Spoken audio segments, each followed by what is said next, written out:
আসসালামু আলাইকুম রহমতুল্লাহ। 29 ডিসেম্বর 23। যে যাই বলুক, আবারও বিএনপির চমৎকার সিদ্ধান্ত। চরমোনাই এখন এসব কি করছে? বিএনপির সিদ্ধান্তে চরমোনাইয়ের উদ্দেশ্য বোঝা গেল, চরমোনাইয়ের রহস্য বোঝা গেল, চরমোনাইয়ের গোমর মোটামুটি ফাঁস হয়ে গেল। দর্শক, বিএনপি জামাত, আমি বিএনপির কথাই বলছি, জামাতের কথা বাদ। জামাতের সাথে তো চরমোনাই কখনো মিলবে না। যদি কেউ মিলছে ওটা ভুয়া কথা। ওই কিছু আলেম ওলামা একটা সেমিনারে এক জায়গায় বক্তব্য দিল আর ঐক্য হয়ে গেল না। পলিটিক্যালি জামাত চরমোনাই কখনো ঐক্য হবে না। কারণ চরমোনাইয়ের রাজনীতি হচ্ছে জামাত বিরোধিতার রাজনীতি। জামাত বিরোধিতা বাদ দিয়ে দিলে চরমোনাইয়ের কোনো রাজনীতি বাংলাদেশে থাকে না। চরমোনাইয়ের রাজনীতি জামাতের সাথে মার্জার হয়ে যায়। জামাতের অনেক হুজুররা এগুলো বুঝেন না। যাই হোক, আমরা তো রাজনীতি বিশ্লেষণ করি, কারো পক্ষে বিপক্ষে নই। এখন চরমোনাই একটা কথা কিন্তু বলে আসছিল, তারা বিএনপির বা বিরোধী দলের শান্তিপূর্ণ আন্দোলনে সমর্থন জ্ঞাপন করছে। এবং তাদের নেতাকর্মীদেরকে যদি জিজ্ঞেস করা হতো যে আপনারা হরতাল অবরোধ কেন দিচ্ছেন না, দাবি করছেন সরকার বিরোধী, বড় বড় কথা বলছেন, তখন এই কথাটা বলতে শান্তিপূর্ণ হরতাল অবরোধের মধ্যে মতো সহিংস কর্মসূচি বিশৃঙ্খলা করে দাবি আদায়ের পক্ষে চরমোনাই নয়। এটা ছিল তাদের অফিসিয়াল উত্তর। এর মানে কি, হরতাল অবরোধ বিএনপি জামাত যেটা করছে ওটাকে কখনোই চরমোনাই সঠিক মনে করতো না। যদিও নাজায়েজের ফতোয়া তারা দেয়নি, পলিটিক্যালি নাজায়েজ মনে করত। তারা বলতো যে শান্তিপূর্ণ কর্মসূচিতে সফল। কিন্তু এখন দেখেন, একটা দাবি ছিল জনগণের যে চরমোনাই বিএনপি জামাত সব বিরোধী দল বা বিএনপি চরমোনাই একসাথে আন্দোলন করুক, তাহলে সরকারের উপর একটা চাপ পড়তো যে বিএনপি চরমোনাই এক। কিন্তু কখনোই না। আমি বলেছিলাম, সেটাই দেখেছেন, আবারও প্রমাণিত হলো যে চরমোনাইয়ের রাজনীতি হচ্ছে আওয়ামী লীগকে বেনিফিট দেওয়ার রাজনীতি। তারা সরকার বিরোধিতার আড়ালে বিরোধী দলকে দুর্বল করতে চায়, সরকারকে শক্তিশালী করতে চায়। সেটাই দেখেন, বিএনপি তো অনেকদিন যাবৎ হরতাল অবরোধ করছে না, তারা লিফলেট বিতরণের মতো কর্মসূচি ঘোষণা করছে। এই লিফলেট বিতরণের মতো কর্মসূচি, এটা তো বিএনপির সাথে মিল রেখে চরমোনাই করতে পারে যদি প্রকৃতপক্ষে তারা সরকার বিরোধী হয়। লিফলেট বিতরণ যদি বিএনপির সাথে মিল রেখে হুবহু করে বা করতো, তাহলে লাভ কি হতো? সরকারও মনে করতো না সব বিরোধী দল এক, আবার জনগণও মনে করতো না বিএনপি চরমোনাই এক আছে। আবার হরতাল অবরোধের দায়ভারও চরমোনাইকে নিতে হতো না, যে না তারা হরতাল অবরোধ মুক্ত থাকতে চায়, বিপদে পড়তে চায় না, তাও করতো না, জাস্ট লিফলেট বিতরণ। কিন্তু বিএনপি জামাতের সাথে মিল রেখে তারা কিছুতেই কোনো কর্মসূচি, সেটা মানববন্ধন হলেও তারা রাজি হবে না। যদি বলা হয় যে আমরা দেশব্যাপী রুমের মধ্যে, ফুটপাতে না, রুমের মধ্যে দাঁড়িয়ে মানববন্ধন করব, যে যার রুমে আছেন ওই রুমের মধ্যে দাঁড়িয়ে তিনজন মানববন্ধন করব, আসে না আমরা একসাথে কর্মসূচিটা পালন করি, চরমোনাই তাতেও রাজি হবে না। এর মানে চরমোনাইয়ের একটা রাজনীতি সবসময় বিএনপির সাথে একটা ডিভিশন দেখানো সরকারকে, যাতে সরকারের একটা সুদৃষ্টি থাকে এবং সরকার বিরোধিতা তারা করবে। বিএনপির সাথে মিল, এটা কখনো তারা করবে না। মিল রেখে কোনো কর্মসূচি আন্দোলনে তারা যাবে না। কথা বলবে কিন্তু কর্মসূচি আন্দোলনে যাবে না। কথাটা ক্লিয়ার। কথাটা এই কারণে বললাম, দর্শক আপনারা জানেন যে বিএনপি অনেকদিন যাবৎ লিফলেট বিতরণের মতো অহিংস শান্তিপূর্ণ কর্মসূচিতে আছে। আবারও নতুনভাবে সেই কর্মসূচি ঘোষণা করেছে।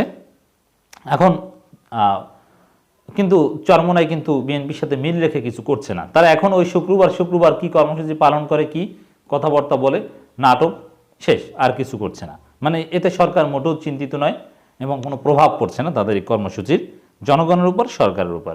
বরং বিএনপি জামাত লিফলেট বিতরণ করছে, তাতেও সরকার ভয় পাচ্ছে। লিফলেট বিতরণ থেকে নেতাদের গ্রেপ্তার করা হচ্ছে, লিফলেট গ্রহীতাকেও পুলিশ গ্রেপ্তার করছে। এই ঘটনা ঘটেছে মানিকগঞ্জে। যাই হোক দর্শক, চরমোনাইয়ের উদ্দেশ্য ক্লিয়ার, যে চরমোনাই আসলে কি চায় কখনো তারা লিখে রাখেন। বিএনপির সাথে আওয়ামী লীগ 2041 সাল পর্যন্ত যদি ক্ষমতায় থাকে, চরমোনাই নির্বাচন বর্জন করবে, কিন্তু বিএনপির সাথে মিল রেখে এক ব্যানারে এক মঞ্চে কোনো আন্দোলন চরমোনাই কখনো করবে না। লিখে রাখেন। কারণ তাহলে চরমোনাইয়ের রাজনীতি থাকে না। কারণ চরমোনাইয়ের একটা রাজনীতি হচ্ছে আওয়ামী লীগের কাছ থেকে বেনিফিট নেওয়া, পর্দার অন্তরাল থেকে। দেশের সমস্ত ইসলামপন্থীরা যদি এক মঞ্চে আসার জন্য ঐক্যবদ্ধ হয় জামাতকে সাথে নিয়ে, জামাত চরমোনাই কখনো ঐক্য হবে না, অসম্ভব। জামাত চরমোনাই হুজুররা এক মঞ্চে ওয়াজ করবে, এটা হয়েছে এবং হবে। অসুস্থ হলে দেখতে যাওয়া হবে, বিয়ে জানাজা এগুলো সব চলবে। কিন্তু পলিটিক্যাল ঐক্য বলতে যা বোঝায়, বিশেষ করে রাজনৈতিক ঐক্য, সেটা কখনো জামাত চরমোনাই হবে না। তাহলে চরমোনাইয়ের রাজনীতিই থাকে না, চরমোনাই করবে না, জামাত রাজি। কারণ জামাতের লাভ যদি চরমনাইয়ের সাথে ঐক্য হয়। কিসের লাভ? ইসলামপন্থীর এক মঞ্চে এসেছে, এই লাভ। আর চরমনাইয়ের লস, কারণ চরমনাইয়ের রাজনীতি হচ্ছে জামাতের জায়গা আসার চেষ্টা করা। অতএব জামাত বিরোধিতা এটা চরমনাই করতেই হবে। হয়তোবা নেটিজেনদের সমালোচনা ভয়ে পীর সাহেব একটু কম সমালোচনা করছেন ইদানিং, কিন্তু সুযোগ পেলে যে কিছুদিন আগে শাইখ চরমনাই মানব জমিনের সাথে সাক্ষাৎকারে জামাতকে অনিবন্ধিত দল হিসাবে একটা আত্মতৃপ্তি ঢেকুর তুলেছেন। অনিবন্ধিত দল জামাত, তাদের সাথে ঐক্য করার তো প্রশ্নই আসে না, আলোচনার এটা তো কোনো সাবজেক্টই হতে পারে না। কত সুন্দর সরকারি বয়ান খেয়েছে। অনিবন্ধিত দল বলে জামাতকে ট্যাগ দিয়ে বিভিন্ন সুযোগ সুবিধা থেকে বঞ্চিত করে কারা? সরকার। সরকারের বয়ান খাচ্ছে।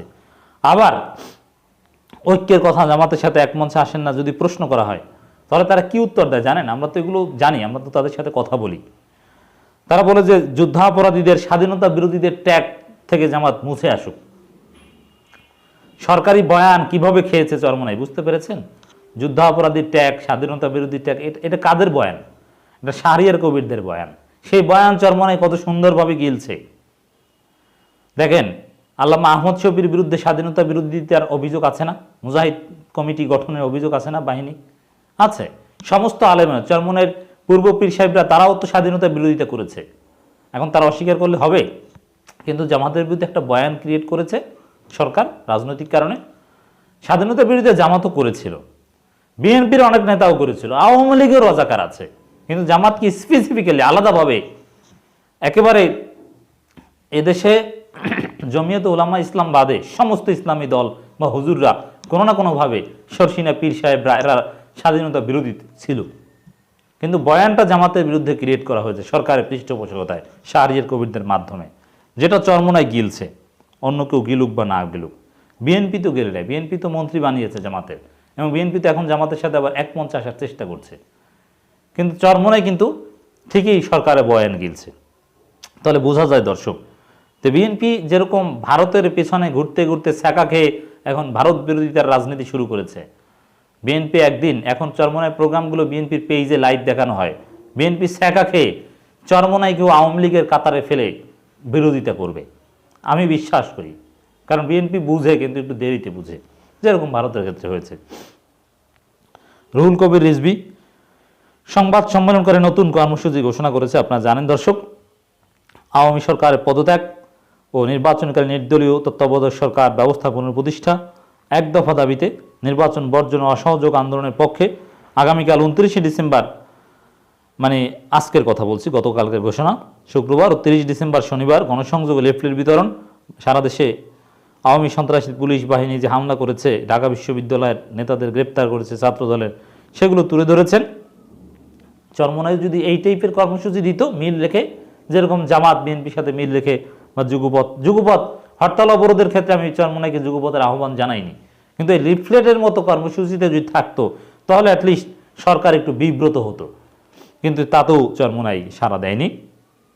বাংলাদেশের গণতন্ত্র এখন পুলিশের নজরদারিতে বন্দী, রুহুল কবির রিজভী সেই দাবি করেছেন এবং এর সপক্ষে নানান তথ্যপত্র এবং বক্তব্য দিয়ে সংবাদ সম্মেলনে তুলে ধরেছেন।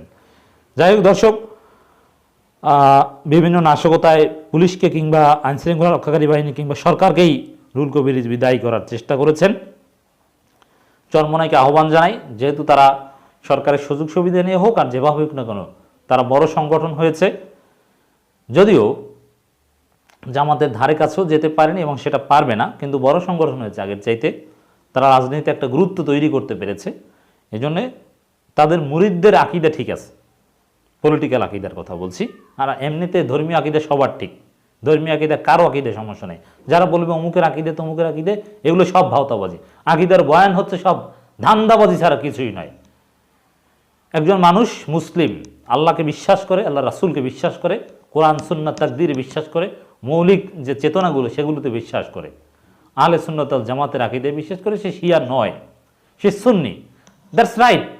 হ্যাঁ, বাকি যে কিছু ভুল ভ্রান্তি, আমলে কিছু বেদাত, বিশ্বাসগত কিছু ত্রুটি, এগুলো ব্যক্তি ওয়াইজ বা দল ওয়াইজ এগুলো সবার মধ্যেই কম বেশি থাকতে পারে, কিন্তু মৌলিকভাবে যারা শিয়া নয় কিংবা একেবারে ভ্রান্ত কোনো ফেরকা নয়, যারা যেমন চরমনাই, জামাত, আহলে হাদিস বা এরকম যারা আছে, সবাই মুসলিম, সবার আকীদা ঠিক। এর ভিতরেও যারা আকীদা খুঁজবে, এ হচ্ছে নিঃসন্দেহে তারা কোনো বিভ্রান্তিকর উদ্দেশ্যে এই আকিদার বয়ান করে। পলিটিক্যাল আকিদা চরমনায় মুরিদদের ঠিক, তারা সরকারের বিরোধিতা করতে চায় এবং সরকার বিরোধী হিসেবে মনে করে, কিন্তু নেতৃত্বের সমস্যা আছে, তারা সূক্ষ্ম রাজনীতি করে, কোনো ঝুঁকি নিতে চায় না এবং বিএনপিকে কোনো অ্যাডভান্টেজ দিতে চায় না। আগে কিন্তু তারা বলেছে, বিএনপিকে তওবা করার আহ্বানও জানিয়েছিল চরমনায় পীর সাহেবরা, তো বিএনপি তো তওবা করেনি। তওবা না করলে বিএনপি কি সমর্থন দিতে পারে? চিন্তা করছেন, দিবে না। বিএনপির দুর্নীতি নিয়ে অনেক কথা বলেছে, অতএব বিএনপিকে দিবে না। বিএনপি বরং আওয়ামী লীগের ক্ষেত্রে যতটা সম্মানজনক শব্দ চয়ন করে চরমনাই, বিএনপির ক্ষেত্রে অত সম্মানজনক শব্দ চয়ন কখনো আমি করতে দেখিনি। বিশেষ করে প্রধানমন্ত্রীর কথা বলে, মাননীয় প্রধানমন্ত্রী, আমরা যেরকম নিরপেক্ষ লোকজন করি, বঙ্গবন্ধুকে সম্মান করে, অবশ্যই সম্মান করা উচিত, সবারই সম্মান করা উচিত, কিন্তু বিএনপিকে অত সুন্দরভাবে সম্মান করে আমি সেটা দেখিনি। যাই হোক, আওয়ামী লীগের প্রতি ঐতিহাসিক দুর্বলতা চরমনায় রয়েছে, সেটা থাকতে পারে, কিন্তু সমস্যা হচ্ছে এই মুহূর্তে এসে বিএনপির সাথে মিল রেখে অ্যাটলিস্ট হরতাল অবরোধবিহীন যেসব শান্তিপূর্ণ কর্মসূচি আছে এগুলো যদি একসাথে মিল রেখে পালন করে, জনগণ আপনাদেরকে বাহবা দেবে। আমি এই আহ্বানটা জানাই, এই আহ্বানটা জানানোর জন্যই এত সমালোচনা।